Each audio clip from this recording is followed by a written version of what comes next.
Membahas investor saham, kok bisa pada kaya sih? Dari mana logisnya?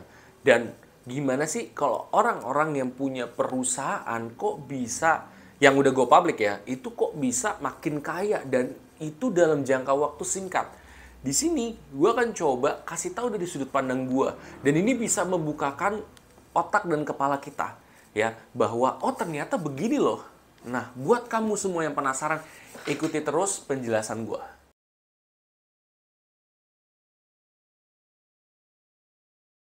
Sebenarnya untuk menjawab pertanyaan tersebut itu ada beberapa yang mesti kamu ketahui. Bahwa orang-orang ketika dia masuk ke dalam satu zona ya, atau suatu pekerjaan, mereka harus tahu nih ya, titik di mana mereka bisa berhasil itu di mana gitu ya. Nah, sama seperti kita ngomongin soal saham ini gitu. Ketika mereka itu sebagai seorang ya apa ya, pemilik perusahaan, terus dia juga sudah go public, kenapa dia bisa kaya raya banget dalam jangka waktu singkat? Kalau kamu mau kerja bertahun-tahun dibanding dengan mereka, mereka akan jauh cepat lebih kaya dibandingkan dengan kamu semua. Gue yakin itu. Makanya, kenapa? Misalkan Sandiaga Uno contohnya. Sandiaga Uno sempat waktu pemilihan sebelumnya yang soal gubernur dan wakil gubernur, itu kan sempat dia habis duitnya juga cukup besar ya. Di situ dia cukup habis duitnya juga cukup besar, tapi setelah jadi menteri, net worth-nya dia itu udah 2 kali lipat mungkin nambahnya. Kenapa bisa kayak gitu? Dan itu udah balik gitu ya. Kenapa bisa begitu? Karena dia ada di saham, di paper asset. Nah, di paper asset untungnya adalah kalau kamu punya kepemilikan di sebuah perusahaan dan perusahaan tersebut sudah go public, dia berarti ya apa ya, sudah bisa menerima investor di luar daripada yang mereka ketahuin lah. Misalkan dia go public dengan bagi sahamnya itu 20% lah untuk publik gitu.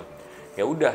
Nah, kebayangkan kalau misalkan perusahaannya makin besar, makin banyak investor ya, makin hasilnya bagus, maka peminat sahamnya akan gede gitu. Harga sahamnya juga akan menjulang dan valuasi dari perusahaan tersebut itu juga menjulang.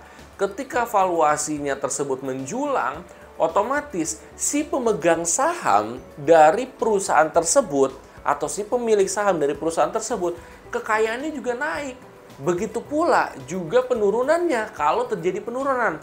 Makanya ketika kamu lihat misalkan di Forbes, kok bisa sih di Forbes dia turunnya sampai triliunan, sampai puluhan triliun? Wah gila nih, apa mereka bego nggak bisa manage usaha? Tidak, karena harga sahamnya itu bisa naik dan bisa turun, dan akumulasinya tentunya akan naik turun dari kekayaan mereka juga dari situ. Gitu. Karena kepemilikan di situ. Kayak lo punya usaha nih, ya lo punya usaha dagang A lah. Lo ternyata usaha dagang lo itu ternyata dia hasilnya lagi bagus ya, hasilnya lebih bagus ya, berarti kan presentasi yang lo dapat juga makin gede dong. Nah, begitu pula dengan yang go public ini gitu. Salah satu yang membuat hasil lo gede adalah valuasi lo. Valuasi lo itu dilihat dari misalkan juga dari pendapatan per bulannya gimana, terus apakah investor benar-benar suka atau tidak terhadap usaha lo. Kalau udah kayak gitu, udah kekayaan lo udah nggak kehitung. Lo lihat sekarang orang terkaya di Indonesia itu bisa naik menjulang kekayaannya, itu karena apa? Karena harga saham dari perusahaan milik dia itu naik drastis.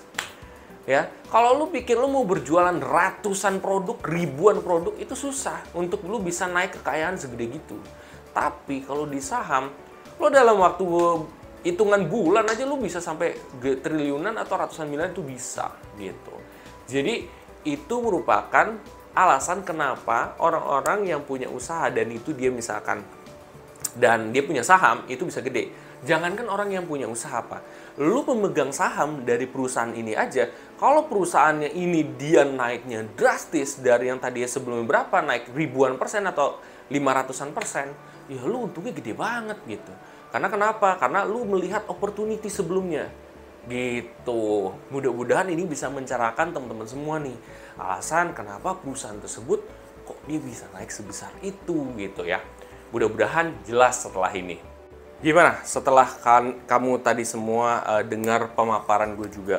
Jadi sebenarnya di sini adalah buat teman-teman, pesan moralnya adalah kalau kamu misalkan pengen bikin usaha dari scratch, yang kemudian usaha tersebut membesar, lama-kelamaan kamu bisa go public.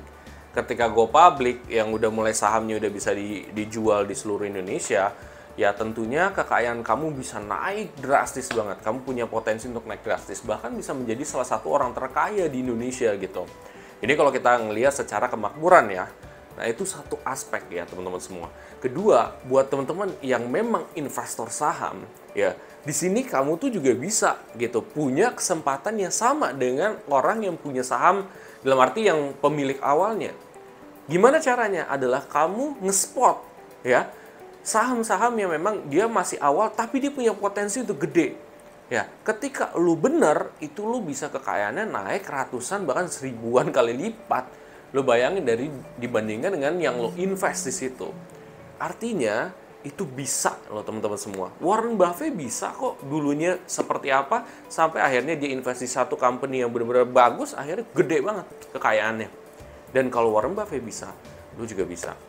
Buat teman-teman yang setelah ini termotivasi untuk share ke teman-teman, sanak saudara, atau mungkin kolega kamu coba share aja di sosial media kamu, WhatsApp, Instagram, Facebook, Twitter, terserah kamu share aja.